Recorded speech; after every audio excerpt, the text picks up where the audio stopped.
Back to Offseason Outlook. Today we're going to be going over how backup quarterbacks should be valued in roster allocation in the NFL. In this previous season, we saw the increased importance of backup QBs. We saw Carson Wentz have to play a significant amount of snaps in replacement of an injured J.J. McCarthy. Mac Jones started a number of games for Brock Purdy. Marcus Mariota replaced Jaden Daniels, who was banged up for most of the season. We saw Jake Browning's abysmal performances when Joe Burrow went out in Week 2, which led to the Bengals to scramble to acquire Joe Flacco from the Browns. We saw the whole Colts debacle with Phillip Rivers being thrown in from retirement. The fact of the matter is that the NFL is increasingly becoming a game of chess. Scripts are being more heavily integrated into game plans. Backup quarterbacks can no longer just be accepted to provide serviceable play, but instead have to be absolutely ingrained into their team systems in order for them to not plummet once the starter goes down. We see the increased importance on this all around the league. For example, the Bears rewarded undrafted D2 backup quarterback Tyson Bagent with a 2-year, $10 million deal. That's cap space that could have absolutely been allocated elsewhere, but instead it's going to him because he knows the system and he is that important to what they're trying to do.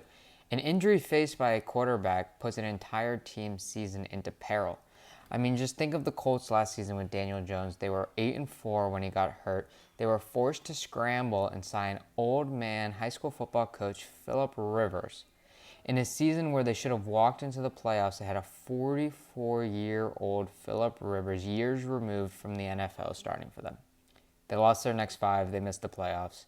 They didn't even own their first-round pick that year, so they were playing it's not like they can just write off the season and tank after Daniel Jones got hurt and just collect a higher draft pick. They didn't even own the pick because they went all in, trading for Sauce Gardner mid-season without an insurance policy at quarterback. Had they had a more competent backup that they invested in, that season could have easily been salvaged. Instead, the only backup on the roster was Riley Leonard, who had a base salary of $840K. They traded 2 first-round picks for Sauce Gardner in a win-now move, and their backup quarterback was making $840,000. They put so much weight on Daniel Jones for the season and had no remedy for that situation once he went down. There's also a developing phenomenon in the NFL surrounding resurgent quarterbacks. Think about Sam Darnold with the Vikings, Daniel Jones with the Colts, Baker Mayfield in Tampa Bay. Who's to say there aren't more waiting to do the same? Mac Jones with the Niners, who was reported had an asking price of a second-round pick for the 49ers in trade talks this offseason. That just proves his importance to Shanahan. And we saw him start games last season, winning a critical game against the Rams. He kept the Niners afloat when Brock Purdy went down.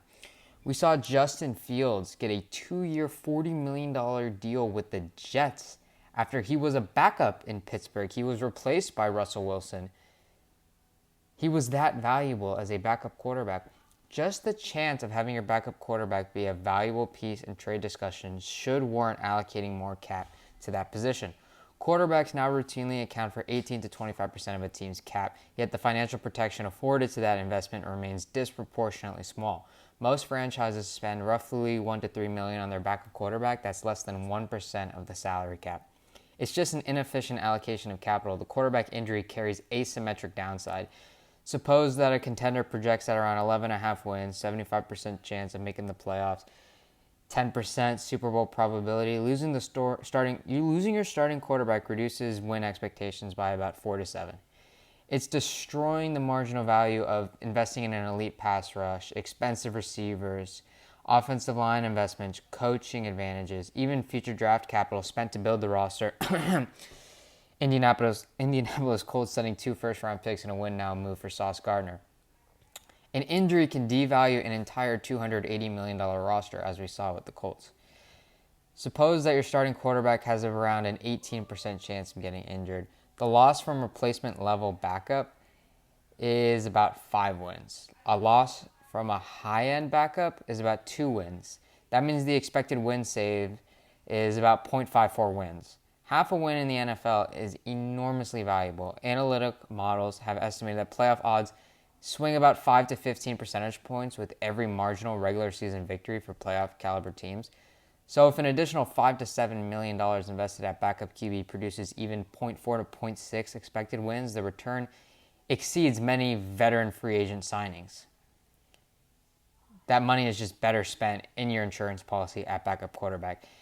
Just compare the cap efficiency. Consider spending roughly $7 million annually. It could get you a rotational linebacker, a fourth receiver, a backup guard, or one of the most important insurance policies on the roster. The marginal improvement between a starting linebacker and a backup linebacker is tiny. The marginal improvement between a replacement quarterback and a true competent system quarterback can preserve an entire season. Teams should be targeting at least 3 to 4% of their salary cap to the backup quarterback position. With a projected cap of about $310 million in 2026, that should be about $9 to $12 million allocated towards the quarterback. That figure is large enough to attract quarterbacks with genuine starting experience like Davis Mills, who just got a 1-year, $7 million deal, and system familiarity while remaining small relative to the 20 to 22% of the cap often invested in the starting quarterback. Basically, if a franchise is comfortable investing $60 to $70 million annually into its starting QB, spending an additional $10 million to ensure that investment and potentially create a future trade asset is a rational allocation of resources. This has been Offseason Outlook. Thank you very much.